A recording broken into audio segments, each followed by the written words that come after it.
sentado mesmo, eu peço que você feche seus olhos. Nós vamos orar nesse momento. Espírito Santo de Deus, mais uma vez, nós nos colocamos diante do Senhor e entendemos que sem o Senhor nada podemos fazer. Eu quero colocar a minha vida em primeiro lugar, para que através de mim, simplesmente um instrumento, tu venhas falar com a tua igreja. Para isso eu peço que o Senhor esteja me capacitando, tocando no meu entendimento, usando a minha vida como instrumento, Santo Deus, para repassar a tua palavra, aquilo que tu tens entregue ao meu coração para a igreja, que é a igreja do Senhor. Pai, que o Senhor esteja também trabalhando na vida da tua igreja nesta noite, para que eles possam entender aquilo que será ministrado, que ninguém saia daqui tendo dúvida no coração, porque tu és o mestre por excelência. Se ficar alguma dúvida, se eu não conseguir pelas minhas limitações passar, Santo Deus, de forma coerente, correta, que o Espírito do Senhor venha realizar isso na vida da tua igreja. Quanto a nós, queremos ouvir a tua palavra, que possamos estar sendo desafiados nesta noite a vivermos a verdade do Evangelho, porque o Senhor irá nos ensinar. O Senhor agregará em nós nesta noite valores novos que nós precisamos colocar em prática. E isso cabe a mim, cabe a cada um de nós colocarmos em prática aquilo que iremos aprender. Nós oramos agradecidos, crendo que o Senhor assim fará, porque tu estás presente neste lugar. Não tenho dúvida disso. Em nome de Jesus. Amém?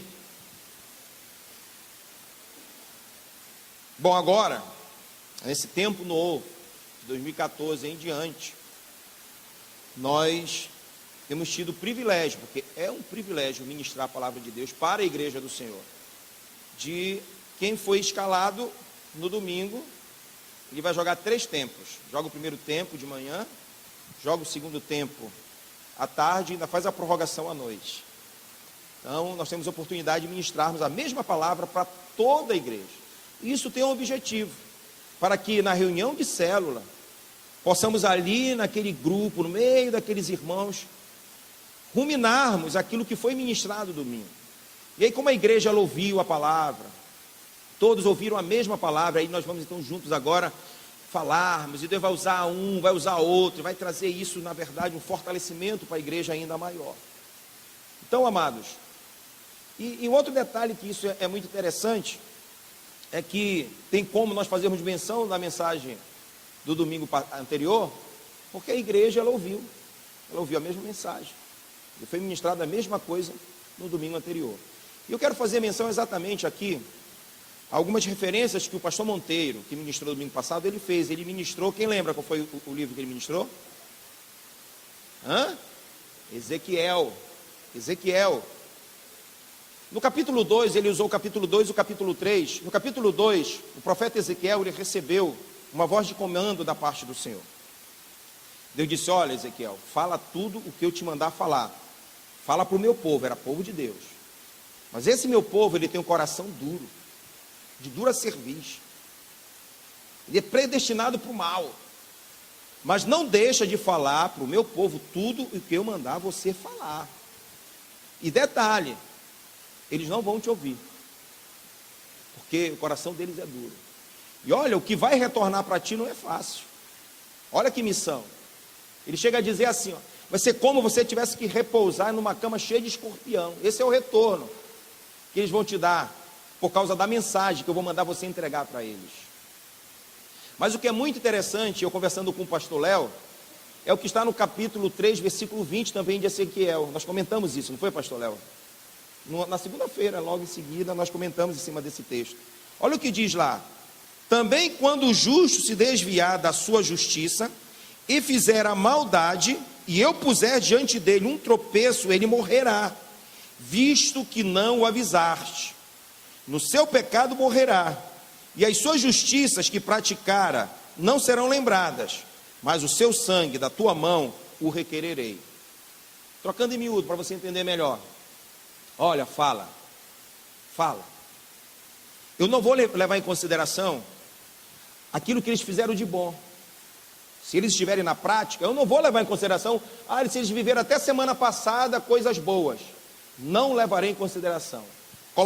Colocarei diante deles um caminho de morte. Eles vão pagar. Agora, profeta Ezequiel, é o detalhe. fala a verdade. Porque se ele morrer no pecado dele, e você não tiver dito o que eu mandei você falar para ele, eu vou cobrar aquele sangue de você. Mas se você falar o que eu mandei falar, você estará isento da responsabilidade. As coisas não mudaram. A obra do convencimento pertence ao Espírito Santo de Deus, não é isso? O Espírito Santo de Deus é que convence o homem do pecado, juízo e justiça. Cabe a nós, a sua igreja, ensinarmos as verdades do Evangelho, as verdades da palavra de Deus às pessoas. Esse é o nosso papel. Ainda bem que nós não temos esse poder de convencer as pessoas, mas Deus vai cobrar de mim e de você, se nós não ensinarmos, se nós não falarmos desse Evangelho para as pessoas. Deus vai cobrar. Não pense não, que você está morando aí 15, 5, 10, 20, 30 anos ao lado desse vizinho, e você nunca falou de Jesus para ele. Não pense que isso vai passar batido. Deus vai cobrar. Não pense que você está quase para se aposentar nessa empresa, e você até hoje, na verdade, tem sido um agente secreto do reino. Ninguém sabe que tu és crente ali. Deus vai cobrar de você. Deus vai cobrar. Deus vai cobrar de nós. Amém? Então, como servo de Deus, como profeta, como pastor, nós temos a responsabilidade de ensinarmos o Evangelho da forma correta, sem desvios. Porque se nós falarmos aquilo que Deus não mandou falar, se ensinarmos aquilo que não é o que está na palavra de Deus, Deus vai cobrar de nós. E eu não quero. Eu não quero. Eu quero evitar isso. Eu quero poder chegar diante de Deus e poder dizer: Deus, eu me esforcei. Pode ser que aqui e ali eu tenha cometido algum deslize, algum equívoco, mas eu quero caminhar na certeza que eu mais acertei. No livro de Hebreus, logo no capítulo 1, diz que Deus em tempos passados falou, ora mais, ora menos, e de muitos modos aos pais pelos profetas. E que naquele tempo, no tempo de Hebreus, estava sendo escrito aqui, está dizendo aqui que no tempo que Jesus viveu, ele estava falando pelo Filho. Só que o Filho concluiu a missão. Tudo está consumado, ele disse lá na cruz. Não foi isso? A minha missão eu cumpri. Só que ele levantou homens para dar continuidade a essa missão. Ele separou dentre vários discípulos, nós sabemos, 12 apóstolos. E esses homens foram responsáveis em gerar no coração de outras pessoas essa verdade. E agora sobre a vida deles estava a responsabilidade desse ensino. E a igreja então foi sendo estabelecida sobre a face da terra. Grandes homens Deus usou, além desses apóstolos, para anunciar a verdade do Evangelho. Deus usou Lutero, John Wesley, Moody, Spurgeon, Billy Graham, Paul Walsh. Grandes homens, homens conhecidos. Mas Deus tem usado também homens e mulheres que você não conhece, que estão no anonimato diante da sociedade, mas não diante de Deus. Mas que também são homens e mulheres compromissados com a verdade do Evangelho. E eu quero dizer que aqui nessa igreja você tem homens compromissados com esse Evangelho. Amém? Agora, quando Deus usou, por exemplo, Paulo, João, Pedro, além deles estarem vivendo esse Evangelho e ensinando essa verdade, Deus estava usando esses homens para a formação do cânon. Eles não sabiam disso. Quando eles escreviam uma carta para a igreja, cartas pastorais como Paulo fez, cartas abertas para a igreja, eles não sabiam que Deus estava usando a vida deles para a formação da Bíblia, do cânon sagrado. Assim foi com João, assim foi com Pedro. Agora, tanto para esses homens, como Paulo, como João, como Pedro e os outros apóstolos, quanto para esses homens que eu citei aqui, já de um tempo para cá, foram homens que se esforçaram, como nós temos procurado fazer, nos esforçando para vivermos a verdade desse Evangelho, que é muito mais desafiador para nós, o viver esse Evangelho, do que pregar esse Evangelho. Pregar esse Evangelho não é difícil. Pregar o Evangelho, para quem tem uma boa oratória, conhece um pouco, não é tímido, não é difícil, mas o maior desafio está em viver essa verdade. Agora, hoje à noite, Deus vai nos ensinar, amém? E se Ele vai nos ensinar, Ele irá nos cobrar. Você vai sair daqui nesta noite com essa consciência mais apurada. A quem mais eu dou, mais eu cobro. Um exemplo clássico na palavra de Deus é o exemplo de Moisés. Moisés, ele desejou entrar na terra prometida. Ele suplicou para Deus. Mas Deus olhou para ele em um determinado momento, Tiago, e disse: Moisés, basta, ou seja, cala tua boca, isso não vai acontecer. E você sabe por quê que Moisés não entrou na terra prometida? Porque ele falhou diante de Deus uma vez. O povo que ele estava tirando do Egito para conduzir para a terra prometida errou 10 vezes. E somente na 10ª vez foi que Deus disse: não vão entrar. Mas Moisés errou uma. Isso quer te dizer alguma coisa? A quem mais eu dou, mais eu cobro. Amém? A quem mais eu dou, mais eu cobro. Então, viver o Evangelho é mais desafiador do que ensinar. Certa vez teve um aniversário em uma grande igreja e convidaram um político que nem crente era, e ele ministrou o capítulo 2 de João, e teve gente que chorou.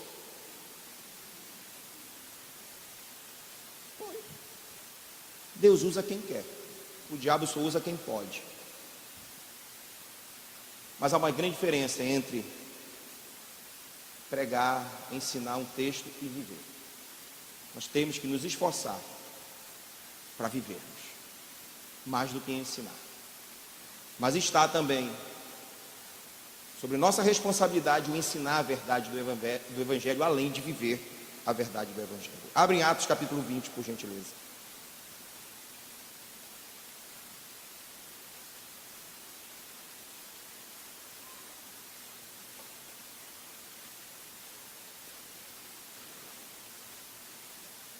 A partir do 17. Atos 20, capítulo 20, versículo 17 até o 38. Nos diz assim. Se você não estiver com Bíblia, ok, ali. De Mileto mandou a Éfeso chamar os presbíteros da igreja. E quando se encontraram com ele, disse-lhes: vós bem sabeis como foi que me conduzi entre vós em todo o tempo, desde o primeiro dia em que entrei na Ásia, servindo ao Senhor com toda a humildade, lágrimas e provações, que pelas ciladas dos judeus me sobrevieram, jamais deixando de vos ensinar as coisas proveitosas. E publicamente eu fiz isso, e também de casa em casa. Dá um stopzinho aqui, de casa em casa. Paulo ensinava publicamente, como estamos fazendo, mas também nos lares. Olha, mais uma base bíblica para as nossas células. Amém? Quantas pessoas estão aqui que pertencem à membresia da Igreja Batista Missionária da Amazônia, mas não estão inseridas no contexto de célula? Me dê um sinalzinho, por favor. Você não está em célula. Fique de pé, querido, em nome de Jesus. Fique de pé. Eu quero olhar para os seus olhos, olhar para você ali. Fique de pé, querido, por favor. Há uma razão de eu pedir para você ficar de pé. Olha aí, igreja. Glória a Deus, desde de manhã eu tenho feito essa pergunta. A maioria da igreja está em célula. Mas nós precisamos inserir essas amadas pessoas nas nossas células. Então olhe para elas aí, igreja. E daqui a pouco você vai lá, quando acabar o culto. Querido, você não está em célula. Onde você mora? Qual é o seu bairro? E convide essa pessoa para fazer parte da sua célula. Amém? Paulo, ele ensinava publicamente, mas ensinava de casa em casa. Olha, eu vou lançar convite aqui. A minha célula é na Terra Firme, próximo ao colégio NPI. Se você quiser para a minha célula, eu estou pronto para te receber. Tá bom? Então, igreja, observe essas pessoas e depois, por favor, vamos inserir essas pessoas em células. Você pode procurar também alguns dos pastores, que a gente quer que você faça parte, tá bom, de uma célula. Vamos voltar aqui para o 21. Testificando tanto a judeus como a gregos o arrependimento para com Deus e a fé em nosso Senhor Jesus Cristo. 22. E agora, constrangido em meu espírito, vou para Jerusalém, não sabendo o que ali me acontecerá, senão que o Espírito Santo, de cidade em cidade, me assegura que me esperam cadeias e tribulações. Porém, em nada considero a vida preciosa para mim mesmo, contanto que complete a carreira e o ministério que recebi do Senhor Jesus para testemunhar o evangelho da graça. Agora eu sei que todos vós, em cujo meio passei pregando o reino, não vereis mais o meu rosto. Portanto, eu vos protesto no dia de hoje que estou limpo do sangue de todos. Porque jamais deixei de vos anunciar todo o desígnio de Deus. Atendei por vós e por todo o rebanho, sobre o qual o Espírito Santo vos constituiu bispos, para pastoreardes a igreja de Deus, a qual ele comprou com o seu próprio sangue.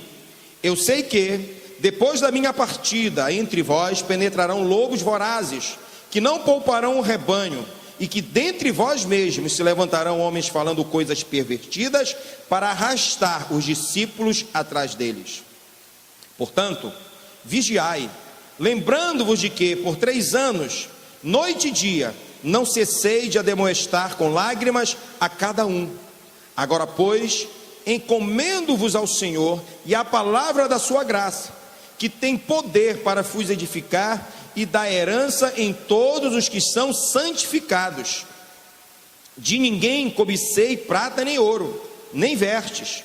Vós mesmos sabeis que estas mãos serviram para o que me era necessário a mim e aos que estavam comigo.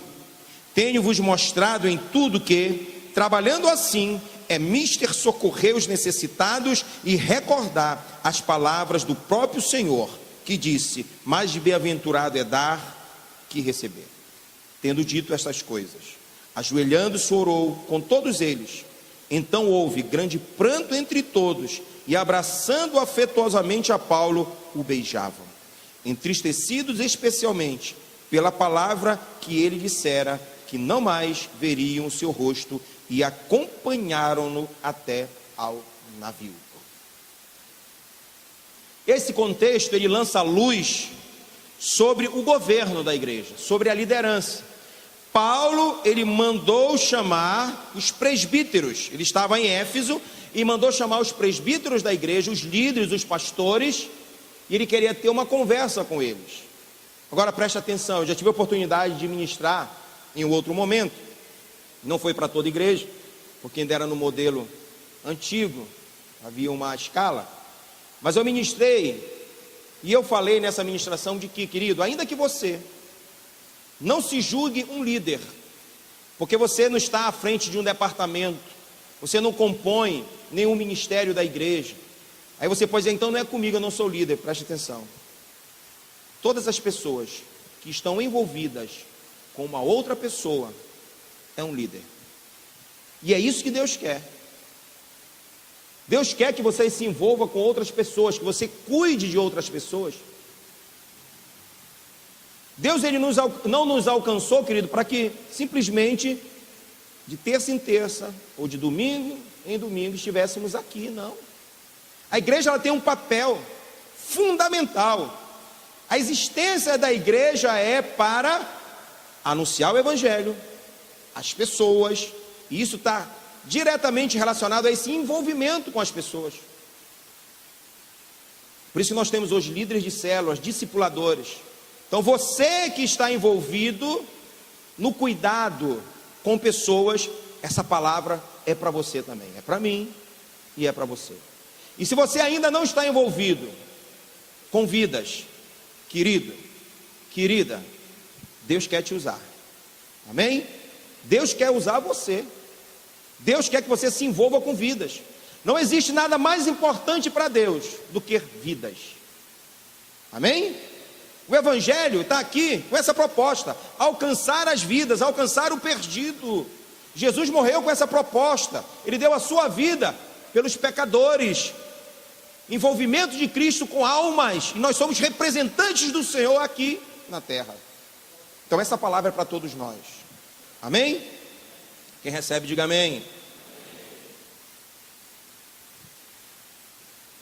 Esses homens, eles eram pessoas qualificadas e que tinham uma missão de liderança na igreja local. Eles estavam envolvidos com o rebanho do Senhor. E essa mensagem aqui, a princípio, não é tanto uma exortação de um apóstolo aos líderes, não. mas antes é a apresentação de um grande exemplo. E ele começa, na verdade, tocando num ponto que é muito importante. Eu percebi 6, e eu chamei de movimentos, e não é aquele movimento de fechar rua, de baixar a tarifa de transporte, não, mas Paulo, nesse contexto, ele se apresenta com 6 formas de ação, 6 movimentos, eu vou chamar de movimento, para despertar a igreja, para alertar a igreja, para alertar a liderança. E esse primeiro movimento que eu percebo aqui, eu chamo de um movimento que é um exemplo de serviço pastoral. Antes dele começar a cobrar dos líderes que ele mandou chamar a Éfeso, ele então dá as suas credenciais. Ele disse: vocês sabem que desde que eu cheguei aqui, eu me envolvi com o ensino da palavra. Eu não perdi tempo. Eu ensinei publicamente, de casa em casa, com muitas lágrimas, com humildade, em meio a tantas provações. Vocês sabem que eu me envolvi.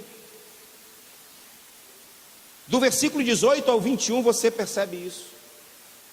Antes de ele começar a derramar daquilo que estava no seu coração para aqueles líderes, ele então se coloca como um exemplo.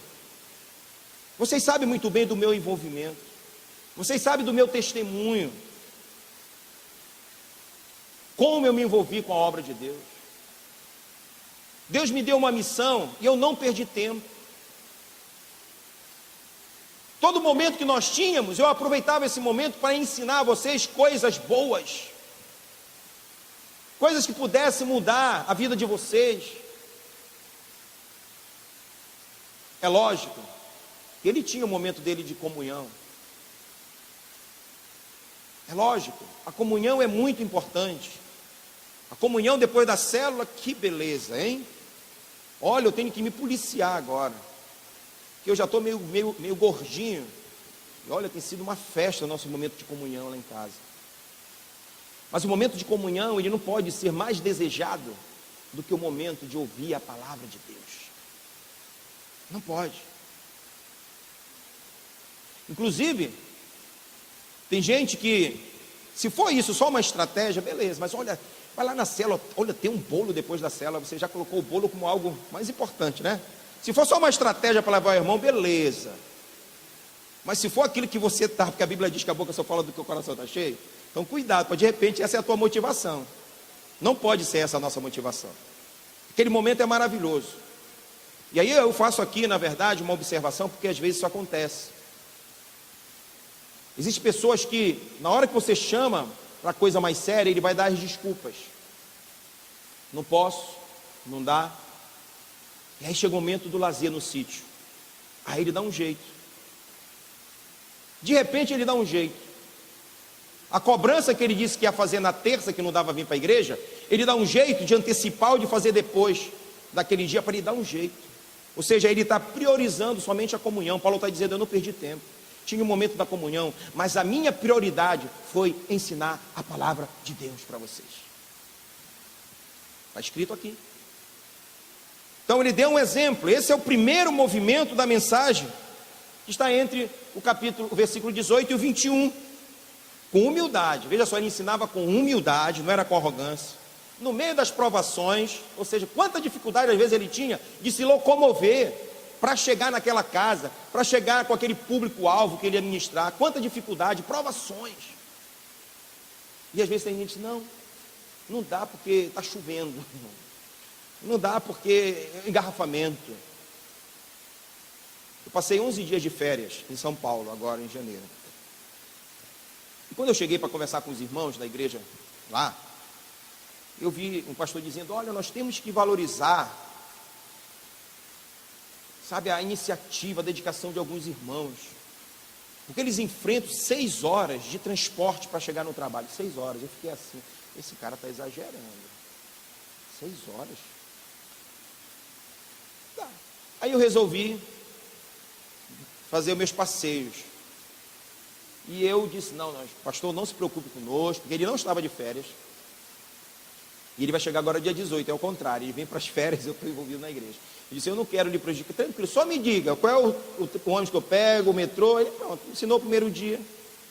E aí eu experimentei na pele isso, pastor Eduardo. Teve um dia que eu pensei que eu estava dentro do metrô e eu não estava. Eu estava fora, no meio da multidão, a porta fechou. Aí a esposa do pastor estava conosco, ela entrou, ela foi, eu fiquei. Tem hora que você não anda, o povo te leva. É. Meu amigo, só para você ter uma ideia. O dia que eu fiz o percurso mais rápido, de onde eu estava, para onde eu queria ir, para voltar, foi no dia 25, que foi o aniversário de São Paulo.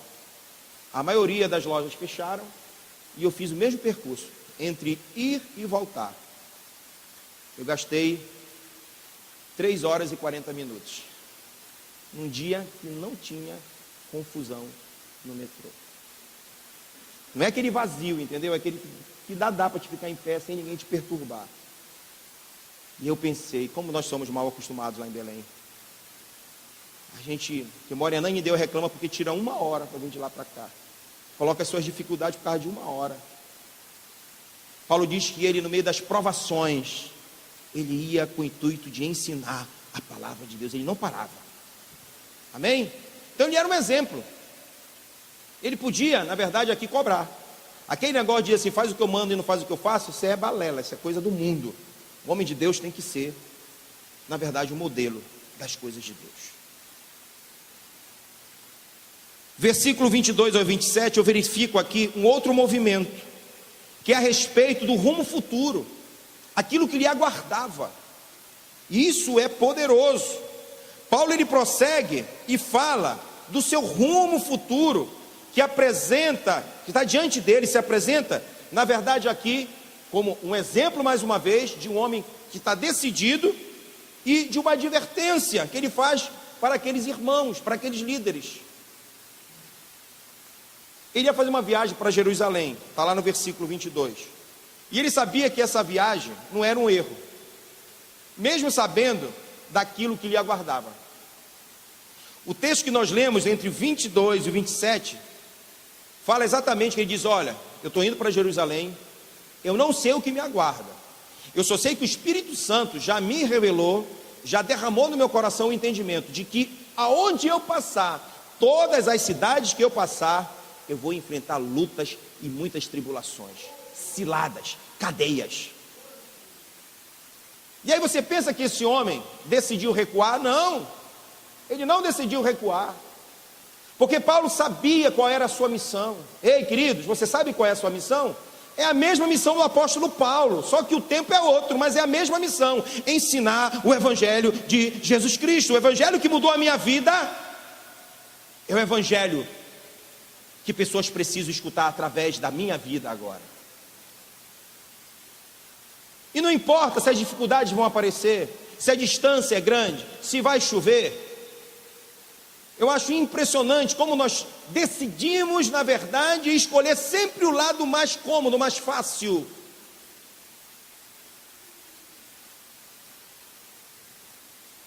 E o Espírito Santo avisou, Paulo, é problema que vem aí. É problema. E eu vou usar o mesmo exemplo que usei à tarde, não foi o exemplo que eu usei de manhã. Imagine Deus dizendo, querido, vá, vou mudar a cidade. Vá em Salinas. Aí você, ou para tomar banho, não, para pregar o evangelho. Só que, são cerca de 300 quilômetros para Salinas. Teu carro vai bater motor. Quando você consertar o motor, depois de 2 dias, vai acabar a gasolina. No quilômetro 153 vai furar os 4 pneus. Quando você estiver trocando o pneu, vai passar um cara lá, vai te assaltar. Entendeu? Não adianta amarrar, quando vai acontecer, acontece. É o que Deus estava dizendo aqui para o apóstolo Paulo, são muitas ciladas que vão estar te esperando, dificuldade. E aí eu fico pensando, se a gente não quisesse amarrar, e amarrar a gente na cama para não ir, não é?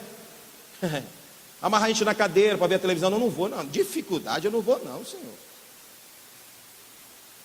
Mas era o que ele estava dizendo, o Espírito Santo revelou para ele que era com muita dificuldade. Ele ia a Jerusalém, mas iria enfrentar um monte de dificuldades, ciladas, cadeias. Mas ele não desistiu. Porque quem tem colocado a mão no arado não olha para trás. Amém? Os medrosos, aqueles que querem desistir, não têm direito à vida eterna. Paulo sabia da sua missão, e é por isso que ele, com ousadia, lá em 2 Timóteo 4,7, no final da sua trajetória, no final da sua caminhada, no final do seu ministério, ele disse: eu combati o bom combate, completei a carreira e guardei a fé. Por isso que o apóstolo Paulo fala em Romanos 8,35: quem nos separará do amor de Cristo? Será tribulação, angústia, perseguição, fome, nudez, perigo ou espada? No 37, em todas essas coisas, porém, somos mais que vencedores por meio daquele que nos amou. 38, porque eu estou bem certo de que nem a morte, nem vida, nem anjos, nem principados, nem coisas do presente, nem do porvir, nem poderes, nem altura, nem profundidade, nem qualquer outra criatura poderá me separar do amor de Cristo.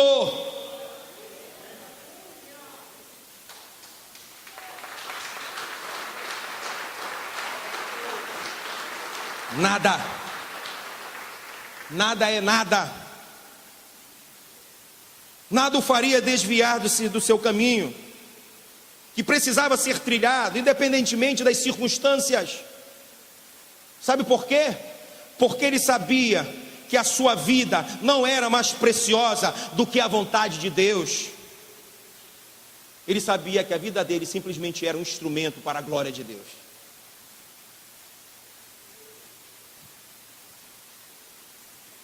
A consciência de Paulo estava tranquila com relação ao seu trabalho em Éfeso,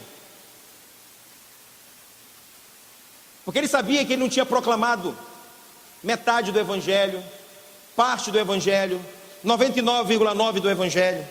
Ele era consciente de que ele tinha proclamado uma mensagem divina, pautada no centro da vontade de Deus, através da revelação que ele recebeu do Antigo Testamento e da revelação que ele estava recebendo, porque ele estava sendo instrumento de Deus para uma formação do Novo Testamento.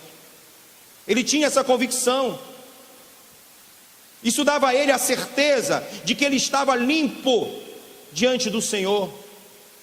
Não tinha sangue de ninguém nas suas mãos ou nas suas vestes, porque ele disse: eu preguei o Evangelho que o Senhor mandou eu pregar para vocês. E eu estou limpo diante de vocês. É por isso que ele fala no 26: portanto, hoje eu vos protesto que estou limpo do sangue de todos vocês. Queridos, essa missão é nossa, de pregar o Evangelho. Mas qual Evangelho? Esse Evangelho, na sua totalidade. Porque existem por aí ensinos paralelos que procuram amenizar algumas coisas. Isso é triste. O Evangelho da facilidade, o Evangelho da troca, o Evangelho do que vai tudo bem a partir de agora, o Evangelho do qual você é o centro dele, não é mais Jesus. Onde a palavra de Deus ela tem que se adaptar a você, ao teu estilo de vida, às tuas escolhas. Jesus é o centro do Evangelho e eu devo me adaptar às verdades do Evangelho.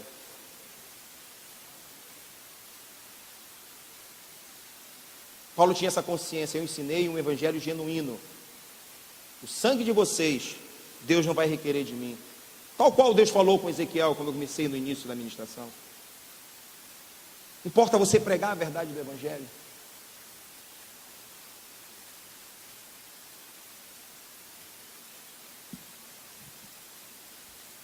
Terceiro movimento que eu percebo aqui, do versículo 28 ao versículo 31. Agora entra na advertência. É o movimento que eu chamo, o movimento da advertência aos líderes. E nesse movimento 3 eu separei 4 pontos a respeito dessa advertência. No versículo 28, o apóstolo Paulo diz que esses líderes devem estar capacitados pelo Espírito Santo, pois a responsabilidade é muito grande em estar à frente do rebanho de Deus. Atendei por vós mesmos. Ele começa dizendo, sabe o que ele quer dizer com isso? Você precisa ter vida no altar. Líder, a sua vida tem que estar no altar. Antes de você cobrar alguma coisa do seu liderado, a sua vida precisa estar no altar em primeiro lugar. Porque você não está lidando com qualquer coisa. Existe uma vida que pertence a Ele, debaixo dos seus cuidados. E para cuidar bem dessa vida, você precisa estar com a vida no altar. É isso que ele está dizendo. Líder de célula, sua vida tem que estar no altar. Ei, você que cuida de vidas, eu sou só anfitrião, só frequento a célula, mas você está envolvido com vidas, sua vida tem que estar no altar. Se você ainda não está envolvido com vidas, porque chegou agora na igreja, mas você já tem que começar a ser um testemunho vivo da glória de Deus. Exemplo, isso eu já falei. E aí ele diz então, que devem estar agora capacitados, porque o rebanho é do Senhor, e esse trabalho é um trabalho de muita responsabilidade. Cuidar do próprio testemunho em primeiro lugar.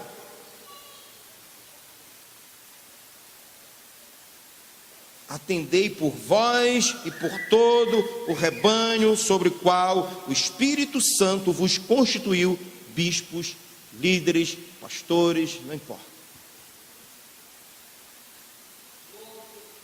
Não pense você, querido, que a responsabilidade de anunciar o Evangelho está nas mãos apenas dos pastores. Não pense isso. Nós somos ovelhas como você é. Nós precisamos de cuidados como você precisa. É por isso que nós temos líderes sobre nós. Nós temos discipuladores sobre nós. É por isso que nós nos submetemos aos cuidados de pessoas mais experientes, pessoas que nós confiamos.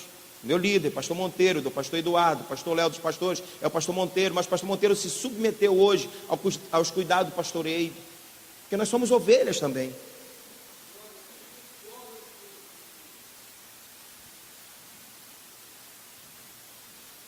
Versículo 29 e 30, ele diz que os líderes precisam estar atentos aos perigos que surgiriam de dentro da igreja e de fora da igreja. Ele diz assim: eu sei que depois da minha partida, entre vós penetrarão lobos vorazes, e que dentre vós mesmos se levantarão homens falando coisas pervertidas. Coisas pervertidas, aqui a gente pensa logo no negócio do carnaval, da nudez, não é isso. O que significa que essa palavra pervertida é um discurso, um ensinamento que tem a proposta de corromper e desvirtuar as pessoas do caminho do Senhor. O falso evangelho. E o intuito dessas pessoas é de arrastar os discípulos de Jesus, de tirar eles do caminho para o engano. E aí, queridos, nós como líderes do Senhor, nós precisamos. E isso, como diz o outro, é chover no molhado. Isso era para ser um discurso que não era mais para sair do púlpito da igreja. Mas nós temos que, de vez em quando, falar. De vez em quando, de vez em sempre até. Queridos, é inadmissível você, um líder, não investir tempo, todos os dias, na palavra de Deus. Você está cuidando de vidas. Você é um líder. Você precisa conhecer as coisas do teu Senhor. E eu conheço através da palavra. Não se limite a ouvir apenas terça e domingo uma mensagem de púlpito, querido. E os outros dias da semana, o que você tem feito? Paulo está fazendo essa observação para os seus líderes. E Deus está fazendo essa observação para nós, hoje.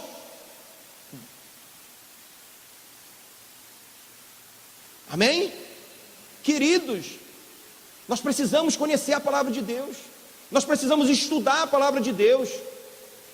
Por isso Paulo está fazendo essa observação. Por causa da falta de conhecimento, entra um evangelho falso no meio da igreja, e as pessoas são levadas como folhas secas por qualquer vento de doutrina. Ele está dizendo: conheçam a palavra de Deus, líderes. Porque no meio de vocês, olha, do meio e de fora, de dentro da igreja, virão enganos. O intuito é o mesmo intuito da mentira que vem de fora: tirar as ovelhas do Senhor na presença dele.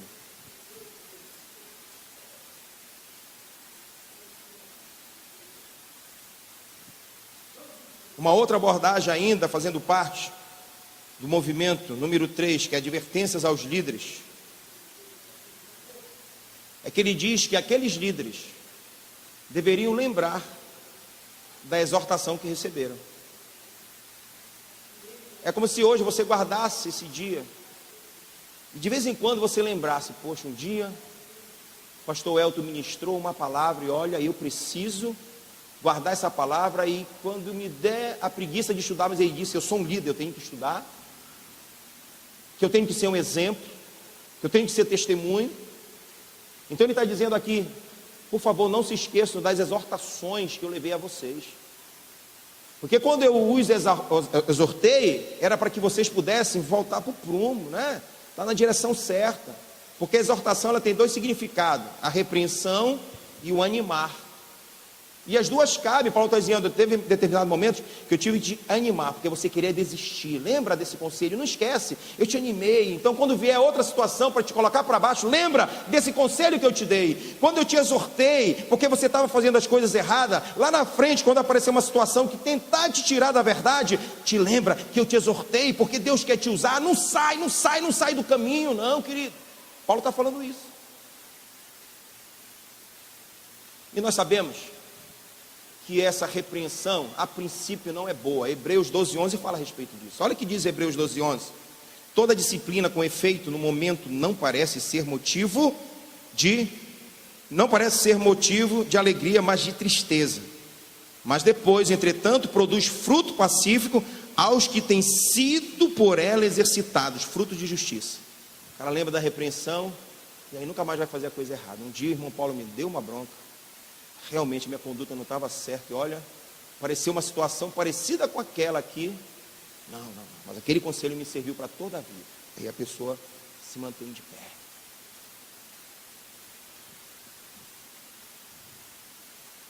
Quarto movimento, versículo 32. Olha essa recomendação, presta atenção. Versículo 32. Agora, pois, encomendo-vos ao Senhor e a palavra da sua graça, que tem poder para vos edificar e dar herança entre todos os que estão santificados. Paulo, ele diz: já não estarei no meio de vocês, mas eu estou recomendando a vida de vocês aos cuidados do poderoso Deus. Se entregue aos cuidados do Senhor. Eu não vou estar mais no meio de vocês, eu sei que vocês tinham uma confiança em mim, mas eu não vou estar mais no meio de vocês. Mas a confiança que vocês têm que ter não é em mim, mas no Senhor. Eu quero entregar a vida de vocês aos cuidados do Senhor e à sua palavra. Aos cuidados de Deus e à sua palavra. Sabe, queridos, essa palavra, o texto diz que ela traz, na verdade, sobre nós um entendimento. Ela diz assim: olha, que essa palavra tem poder para vos edificar, trazer edificação e dar esperança aos santificados. Por isso que a Bíblia diz que o Evangelho é poder de Deus, amém? Para nós, os santificados, mas para quem não conhece, é loucura, porque essa palavra nos mostra a esperança da glória. Ela nos ensina que tudo aqui, na verdade, vai ficar, as minhas conquistas, que eu enfrentarei as lutas, as tribulações, mas eu devo manter o bom ânimo, porque a maior herança que a palavra de Deus me revela é a herança da vida eterna. É por isso que Paulo estava disposto a enfrentar tudo, todas as dificuldades, porque ele sabia que um dia isso ia terminar, mas a palavra do Senhor revelada a ele mostrava a esperança da glória, a vida eterna. Às vezes nós focamos em alguma coisa, uma grande esperança, e fazemos por onde alcançarmos essa esperança. Exemplo é o mesmo que eu dei nos 3 cultos: vestibular. Aí estuda, se envolve, madrugada, isso para quem realmente estuda, tem uns que não estudam, né, e querem passar depois. estuda, se envolve, porque ele quer ouvir o nome dele, lá na rádio, naquele dia, curso tal, fulano de tal, ele já está imaginando, e ele começa a se esforçar, ele se envolve com aquilo tudo, ele quer poder ver o nome dele, ele ouve no rádio, mas parece que ele não acredita, ele ainda vai lá na faculdade, para ver se é mesmo, era eu mesmo, ele se mirou nisso, nessa conquista. Isso é bom, querido, mas eu preciso me envolver na maior conquista, já prometida pelo Senhor para a sua igreja, que é a vida eterna, e é por isso que eu tenho que me envolver com Ele, mais do que qualquer outra coisa. Por isso que Ele diz que quero entregar a vida de vocês aos cuidados do Senhor, a sua palavra, e você receberá a revelação da herança. Oh, aleluia. Sabe, queridos, nós precisamos valorizar mais isso. Aliás, deixa eu me consertar, nós precisamos valorizar isso mais do que qualquer outra coisa.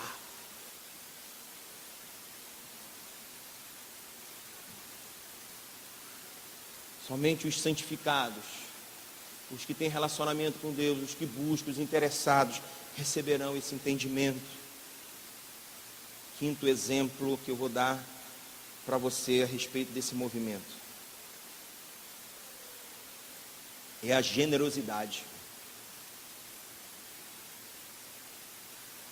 Aqui destaca o fato de que o amor, ele está mais interessado em dar do que em receber. Isso nos completa. Presta atenção. Você que já foi usado por Deus, e creio que todos aqui já foi usado por Deus para ser um instrumento de bênção na vida de alguém. Você abençoou a vida de alguém, de alguma forma.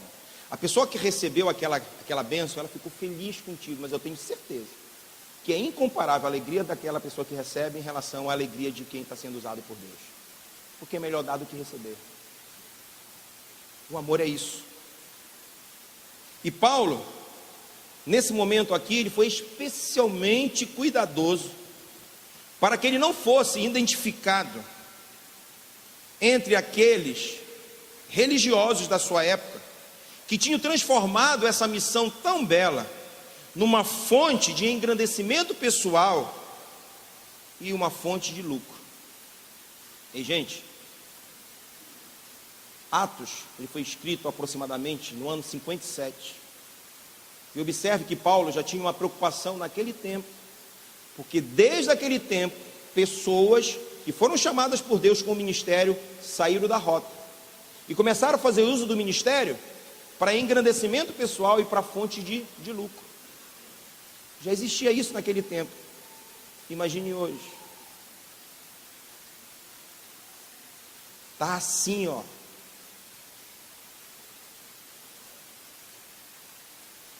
Um homem de Deus, uma mulher de Deus, não pode olhar para o Evangelho e tentar usar o Evangelho para essas coisas. E cuidado, querido, porque na verdade o coração às vezes se contamina em pequenos grupos. Eu muitas vezes escutei nessa questão de discipular, da pessoa estar discipulando alguém e aquele discípulo era uma fonte de lucro para ele. Tudo que ele fazia, ele estava pensando num retorno. Era num retorno. Os ensinos eram direcionados para ver se conseguia arrancar alguma coisa. Por que eu estou falando aqui particularizando em célula? Porque você é um líder de célula. Não deixe que isso aconteça. Não mude o seu foco. É melhor dar do que receber. Deus quer te usar para dar da sua graça para a vida de outras pessoas. A recompensa vem do Senhor. Amém? A recompensa vem de Deus. Um grande líder não se mede pelo número de pessoas que servem esse líder. O grande líder se mede pelo número de pessoas a quem esse líder serve. Foi isso que Jesus fez. O maior líder de todos serviu com a própria vida a você e a mim. De graça recebeste, de graça dai. E é por isso que ele tem cuidado. Ele diz, olha, de ninguém cobicei prata nem ouro, nem verte. Vós mesmos sabeis que estas mãos serviram para o que me era necessário, a mim e aos que estavam comigo. Paulo fazia tenda, você que não sabe. Ele era fazedor de tenda, fabricante de tenda. Foi uma opção dele isso, tá, queridos?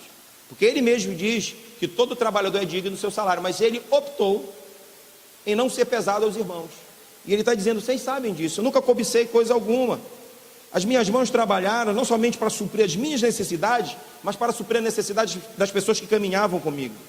Tenho-vos mostrado em tudo que, trabalhando assim, é misto socorrer os necessitados e recordar a própria palavra do Senhor Jesus, que diz, mais bem-aventurado é dar do que receber. Eu quero fazer uma observação aqui, que se você for buscar mais bem-aventurado é dar que receber, vindo de aqui de Jesus, você não vai encontrar na Bíblia. Mas como é que Paulo está falando? É porque, na verdade, essa citação aqui, nesse versículo, ela é uma citação das palavras de Jesus, que não estavam no cano sagrado, mas que Jesus ensinou e estava no meio do povo. Amém?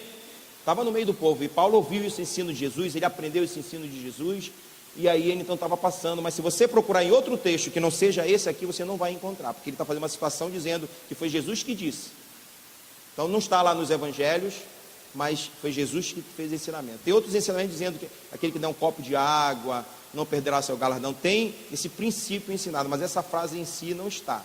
Isso é só uma questão de informação, porque de repente você, eu quero ver onde está essa palavra de Jesus, você não vai encontrar, só encontra aqui mesmo em Atos 20, 35, tá bom?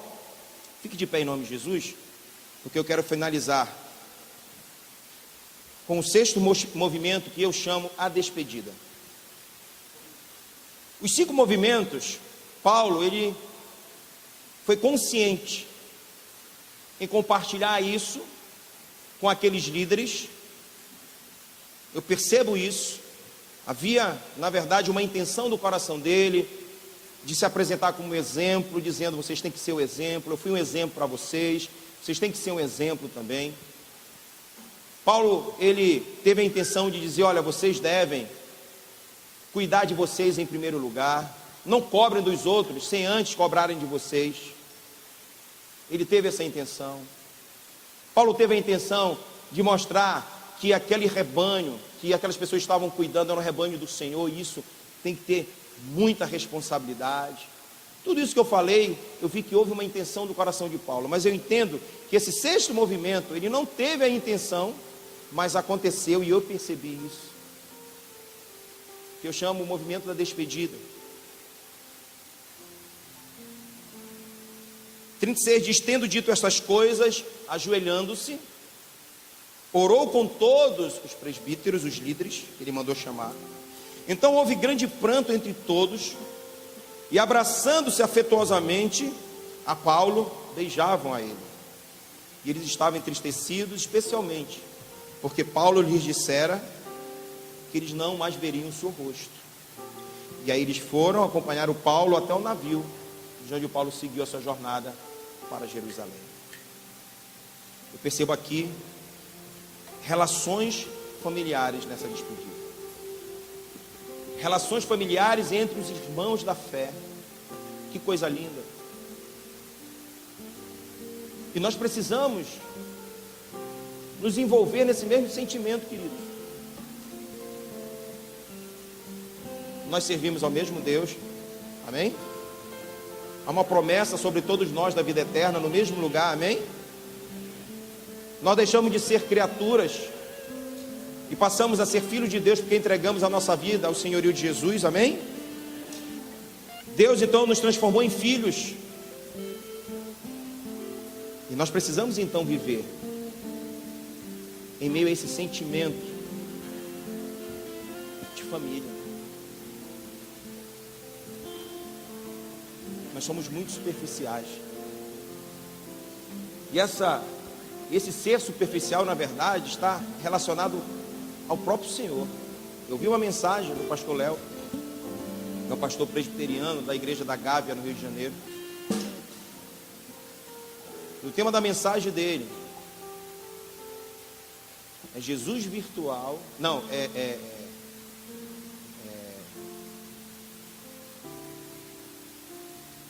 se eu lembro que é o Jesus real em meio às coisas virtuais.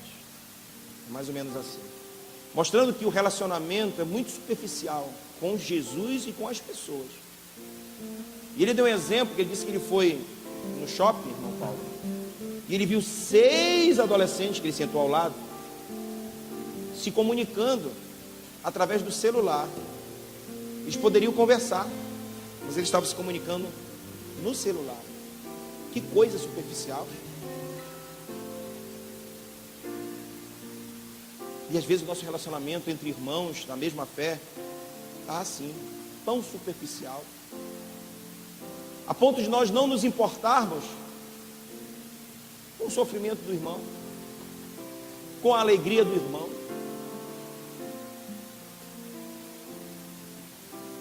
A gente vem para a igreja, passa pelo irmão e parece aquela pessoa lá no centro comercial, no mês de dezembro. Você passa e não fala porque não conhece. Ei, ele é seu irmão, é sua irmã em Cristo.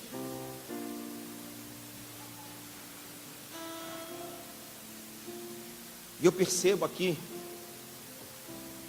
que existia uma relação de intimidade. E existia também aqui, eu percebo, uma manifestação de amor e de gratidão da parte dos discípulos para com o seu discipulador Paulo. Gratidão, afeição.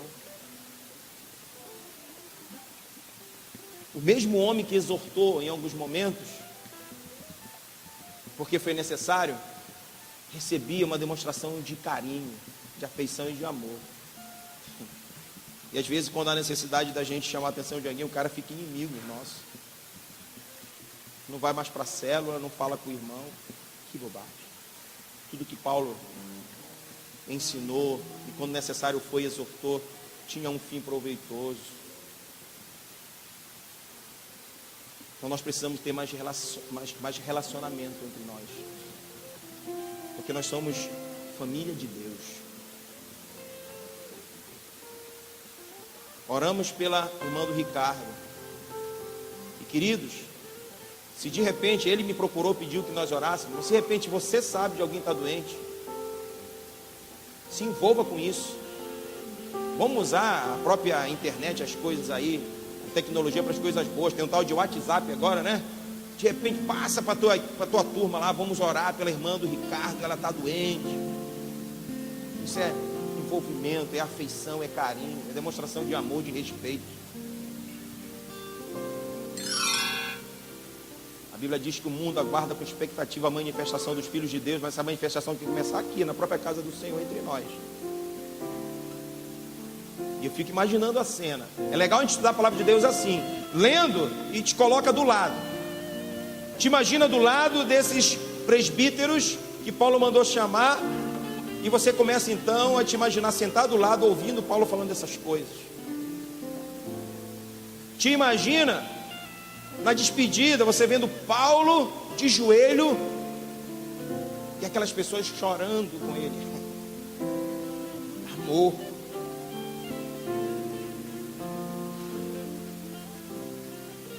Nós precisamos criar essa atmosfera no nosso meio de amor, de respeito, de consideração. Paulo, talvez nesse momento não tivesse, de fato, fazendo, e não estava, mas eu percebo isso, e aprendo aqui também. Vamos louvar ao Senhor, em seguida eu quero orar por você.